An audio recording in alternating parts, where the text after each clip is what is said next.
Good morning, everybody. Roger Susanin here, coming to you live from the Digital Desk. Hope you're having a fantastic morning so far.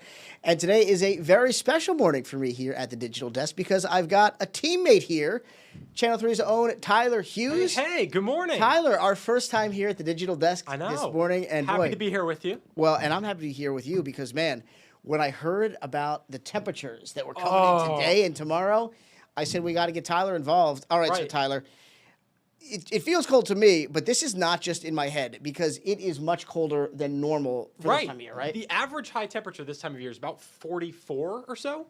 So today's below average, and with a biting wind, it's going to feel even cooler.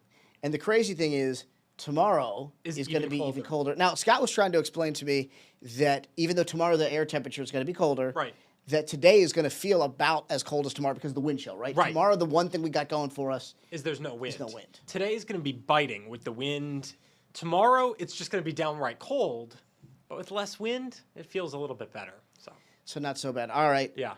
It's never too early to look ahead at the weekend. Are we getting some relief this weekend, or are we still going to have to be kind of bundling up? The weekend forecast is looking nice. So it's looking a bit warmer, still below average. Right. But we're talking like upper 30s, just around 40 degrees, It's better, right? It's better, and it's nothing, I'm not going to complain, especially if, it's dry all weekend, a mix of clouds and sunshine. And then the beginning of next week, the Arctic air moves back in. Oh, boy, what a tease. All right, well, we'll have to get ready to deal with that. Hey, Tyler and I both, the last 24 hours, Tyler last night, you scooped me on this, and then I this morning, we've been talking about the danger with this kind of weather to your pipes. You got to protect your home. And I didn't realize some of these tips. The good news is, look, the stakes are high because if you have a pipe freeze and then burst, man, oh man, you're looking at a huge bill. Thousands of dollars in damage, days without water potentially, right? Right. So the good news is, there's stuff you can do. There's some stuff. So what did you learn? I'm going to put you on the spot first. Yeah. What are some of the things you learned? So we went over, talked to the good folks at Aiello Home Services up in Hello, Aiello, right? Yeah. They were very gracious. Like, let us camp out in their parking lot for hours while we did the story. Like, they were great. Basically, what they told us is this. The best thing you can do is prevent and it sounds easy, but prevent your pipes from freezing by keeping the area warm. Right. Which means making sure your heat is up like 60, 65. Yeah, at least in the 60s. Yep. Keep your cabinet doors open. I hadn't thought about this. Keep your cabinet doors open. Because it lets the heat go in. Look, also, if your pipes aren't insulated, you might want to spend $10, $15 at the hardware store today to wrap them. And that's what they told us, is you can get this insulation at any local hardware store. Like if you go to Lowe's, Home Depot, wherever, you can buy some of this insulation and do it yourself. It's peel and stick. So it's like a little ring, right? Cool. You just slip it around your pipe, stick it in place, and it helps to insulate it. And then also, listen, we want you to also run your tap a little bit tonight, get that water moving. But if you wake up tomorrow morning, if you got some of these tips and you turn on your faucet and it doesn't run, it could be frozen. It's not too late as long as it hasn't burst yet. Right. I learned, get out the hair dryer, blow it on your pipe. You might be able to avert disaster. But again, over the next couple of days, are you still happy you came here even with this cold weather? Although you were in Rhode Island. Yeah, I was in Rhode Island, and I'm from New Hampshire. Oh, so you were born for this. This is nothing.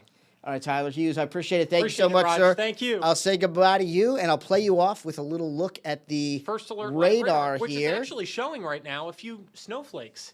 So we'll see some isolated snow showers through the day today. Looks like they're starting up in Fairfield County right now. No major impacts, but keep in the back of your mind. All right, Tyler, appreciate it. Thanks again, my friend. Have a good morning. Talk to you very soon. All right, and we are tracking a lot of huge stories. Look, nothing trumps breaking news and weather, and certainly we have a lot of both going on right now. First and foremost, we know you're going to need to bundle up, especially today going into tomorrow, but we're also tracking a few major stories, and one of them is going on right now in New London, and I want to show you a picture of a robbery suspect. This was released by New London Police. Police are looking for this person who they say ripped off a local gas station late last night at Sully's Mobile, again in New London. Police now are reminding business owners in that area to protect themselves and their stores. They certainly don't want anybody to be a victim. So take a good look at these surveillance photos right now of the suspect. Police say that they have been told about this happened late last night. They're also telling folks that what they should do, if they can in New London, is potentially get surveillance cameras in the area. If you're a local business owner, that really helps local police. And again, police said this was an armed robbery, happened late last night at Sully's Mobile there in New London. We're also tracking another really big story that is going to impact a lot of folks in Cheshire. And there's going to be a meeting today about this situation.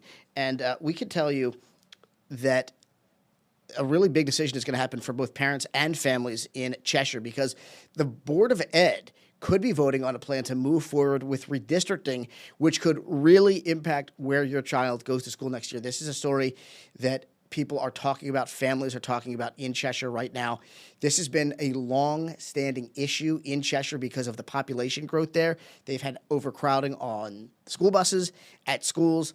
Help is on the way because 2 local elementary schools are about to open next year in Cheshire, but that is not going to happen, obviously, this year, so it's not going to help with this situation. So there are 2 preferred plans out right now, and they're expected to officially have town leaders there and Board of Ed members officially accept a rezoning change in Cheshire to hopefully help out with the situation they've been having there with the overcrowding at local schools in Cheshire. All right, the other thing that I want to show you today is the traffic situation around Connecticut. Right now, we are in relatively good shape across Connecticut. No accidents to tell you about, no major crashes to tell you about after some delays earlier. But again, the big story here on Channel 3 over the next 2 days, it's going to be that chilly weather, dangerous, bone-chilling temperatures. Protect yourself, check on loved ones and elderly folks in your life, and of course, also protect your home by protecting your pipes and things like that. You don't want to have any disasters. All right, we're going to continue to track all of these major stories for you here on Eyewitness News on the WFSB News app, 24 hours a day. We hope that we'll see you real soon here on Channel 3. Thank you so much for joining us on your Thursday.